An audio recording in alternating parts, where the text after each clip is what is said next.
Are the challenges in your life overwhelming or seem insurmountable? Are the pressures of the world coming in on you in this crazy, crazy time? Anxiety, depression, feeling stuck.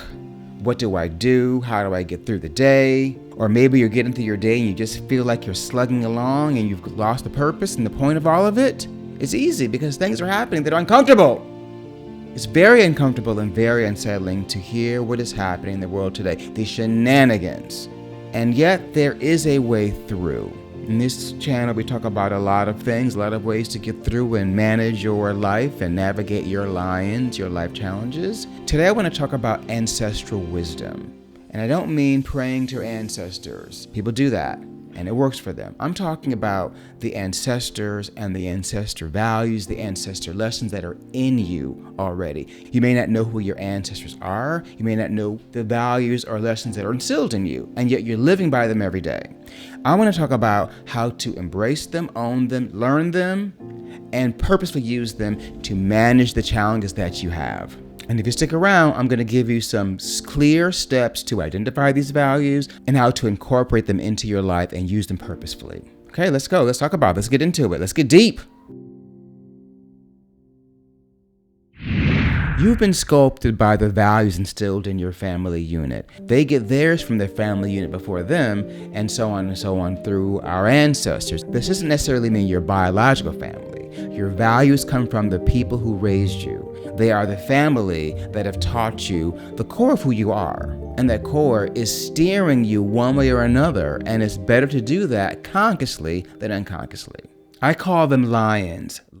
Life challenges, unchanging circumstances. It's more than a metaphor, it's a way of life. So I asked my grandmother on my mother's side, what lessons would you want to pass down to your descendants? And she said, you can't raise adults. I was one, and I love that one. It really is really true. But the one that landed most was love everybody like my daddy said. Love everybody, and you'll be all right. In one sentence, she was embodying ancestral wisdom. She mentioned learning that from her father, who obviously learned it from his father and or mother and or family. Love. It is such a simple thing, and I could go on for hours about that. Maybe at some point I will, but in short, that lesson has guided me. I have used love in every situation as an adult. I had to learn how to use this power, but it has protected me. When I've been hurt, when I've been in uncomfortable situations, when I have faced challenges, I look for love in their eyes. I look for love in the situation. And I don't mean taking the hit and being abused, and I'm not talking about that, because love of self comes first, and you draw those boundaries around you to protect yourself. That is love, self-love, and sometimes you have to be selfish to get through something, which we're going to get to in another video. But the point is, if you look for the love in the situation, you will find it. If you look for the evil, you will find that too. You decide which one you want to look for. I learned it from my grandmother, I learned it from my family, and I learned it from my mother, who was the one who said, look for love in their eyes, even your enemies. You'll see it. You see often a very hurt and wounded person throwing their pain at you. And if you can see the love in them, you can often de-escalate the situation and get down to what really needs to be done. I don't mean to put yourself in danger, because self-love is protection, and we have to draw boundaries around ourselves, which I'll get to in another video. There's a balance between self-protection and love, but the love is always there. The love is the core in you and the core of everyone around you. I really believe in this world, our spiritual beings having a human experience are trying to find and sort out love. When we find it, everything works. So simple, right? And so obvious. I wish our politicians knew this. But I digress. Ancestral wisdom provides us with a sense of self. Learning about our roots brings clarity to conversations about our identity. Who am I? Is one of the most challenging and troubling questions we will ever ask ourselves. Not understanding who we are leaves us in a state of confusion where shenanigans can happen. As the shenanigans happen around the world, there are clearly people who do not understand themselves, which is why we're here. Reflection, optimism, authenticity, and resilience. Roar. The world needs to roar and stop all the hate, but I'm digressing again. Let's get on back with the video. Not understanding who we are can leave us in a state of confusion, which can be very, very dangerous, which I talk about in the episode Knowing Your Limits. Self-reflection teaches us that much of our emotional and mental turbulence is a result of being disconnected from the root of our identity. Who we are is deep. It's a lot. It is not a small talk conversation starter. It's a conversation. Knowing who we are is our refuge from the world when the spirit doesn't align with the current events of our personal and social life. Hallelujah. Sometimes you got to give a shout. Let me say it again. Knowing who we are is a refuge from the world when our spirit doesn't align with the current events of our personal and social life, or the world at large. For me, I learned a long time ago that the blueprint given to me was not the life I was going to live. It was difficult to come to that realization. Getting to know who I am, and now knowing who I am and being confident with my identity, I can face a challenge. I know how I'm going to react. I know how I'm going to navigate. I know that if I stumble or fall, I will get back up. I am resilient. I know my limits. I know what I'm good at. I know what I'm not great at. I know what I've got to work hard at. It gives me confidence to be in my life. And when I am gaslit by the world and by people in my life, I can say, sorry, boo-boo, that is not me, and that's not how we're going to roll. I try to do it respectfully. Sometimes I get passionate about it, but I know, do not cross that line, because I know who I am. And I make this video so that you can get to know who you are and own and love and celebrate yourself and know that you deserve to be wherever you want to be and deserve to do whatever you want to do. Got to work at it. Got to maybe fight the world to do it. In you are divine gifts. Some passed on from your ancestors and your family unit. Some came with the package, with your spirit. You're bound with spirit. Use them, love them, celebrate them, be in them, know them, do the work. It pays off. Before we get into some concrete steps for channeling our ancestral wisdom, let's talk about developing and owning our most powerful family gifts. I talk about them all the time because we have to know what they are, because they are sometimes driving the car. They navigate your life.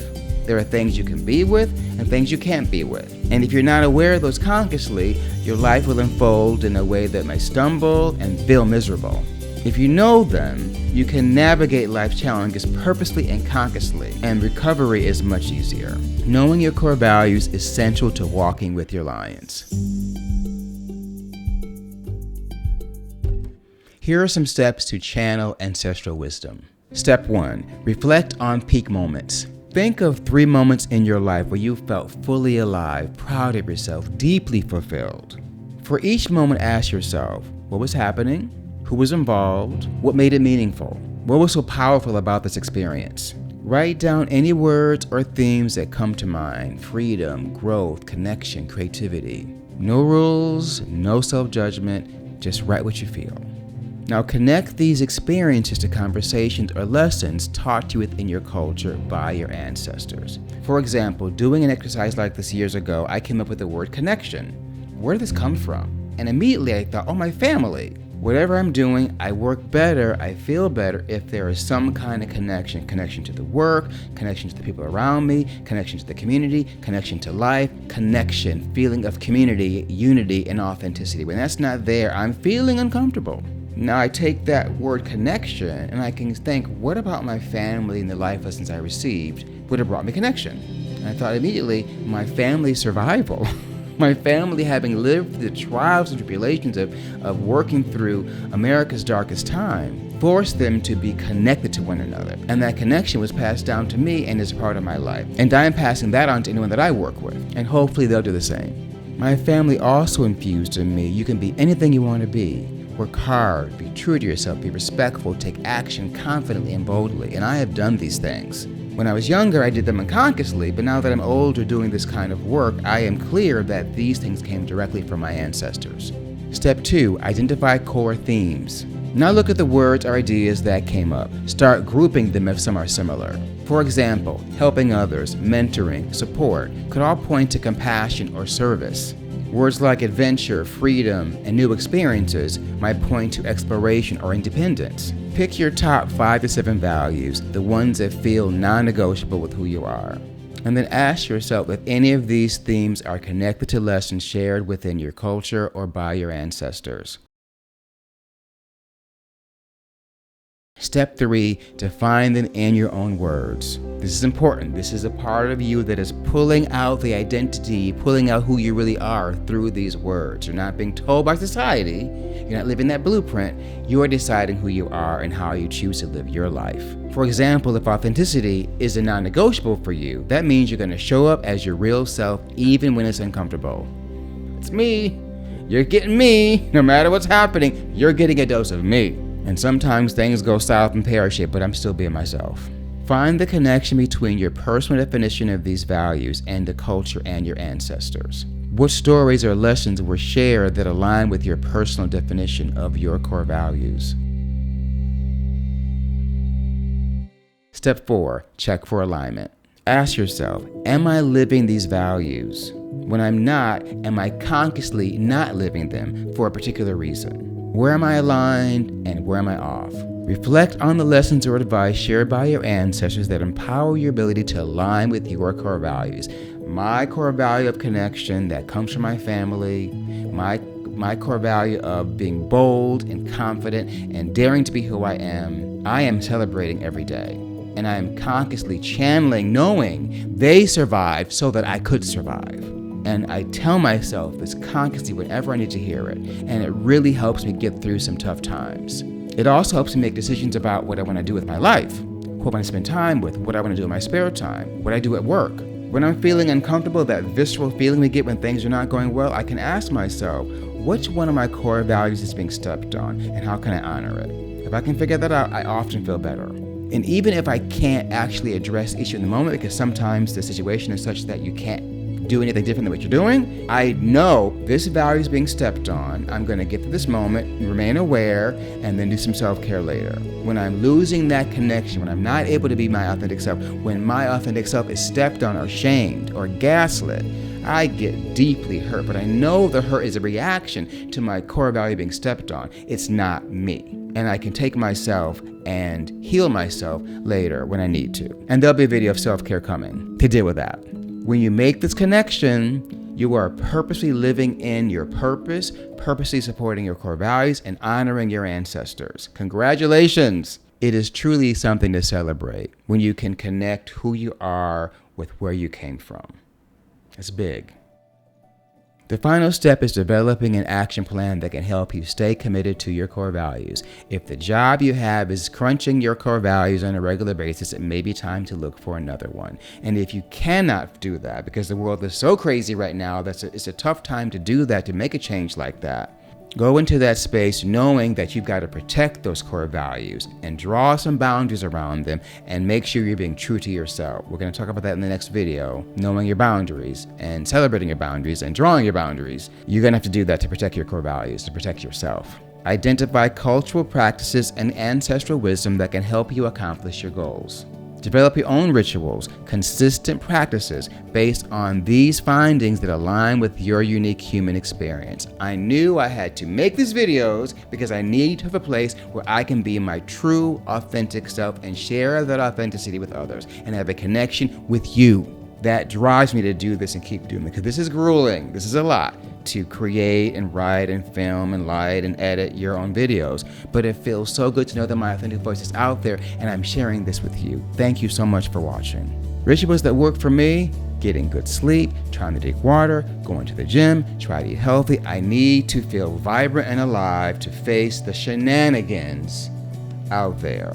I make time to make space for creativity and self-expression. I'm not dancing like I did X amount of decades ago. I wish I was sometimes. So instead of moving around to music, I am creating these videos as a way to self-express. I do take class every now and then for fun, but it hurts. It's very painful, so I have to find a less strenuous way of self-expression. Forgive me, Alvin. Cultural and ancestral wisdom is a gift from the universe. Everything you need has already been provided. Look within and see that everything you need you already possess within you because it has been passed down through the generations. You are not here by accident, and your life has a purpose. See it, own it, live it, because you deserve it. People have lived and died for you to be here. Celebrate them by celebrating you. When we look outside of ourselves, we dream. When we look within, we awaken. Okay, we've spoken about self-healing, letting go, fake love, knowing yourself and knowing your limits, internalized oppression, and we just touched on ancestral wisdom. All necessary when you're walking with life challenges and walking with your lions. Next up is creating healthy boundaries. It'll be here when posted. The full playlist will be there. And you're going to need those boundaries to protect all the things we talk about in these videos that hopefully you're living by and learning and exploring. There is a full list of episodes in this series in the description. Have a look, and let's get through this together. You have the right to maintain the protections around you, and only allow those in who uplift you and make your life better. The rest, bye-bye. Ancestral wisdom is always in you, all over you, and through you, always. Like Dorothy in The Wizard of Oz, you're already home. It's all there, all that you need. Celebrate it, own it, love it, share it, teach it. And reflection, optimism, authenticity, and resilience. One planet, one tribe, one world, one love. Okay, see you there.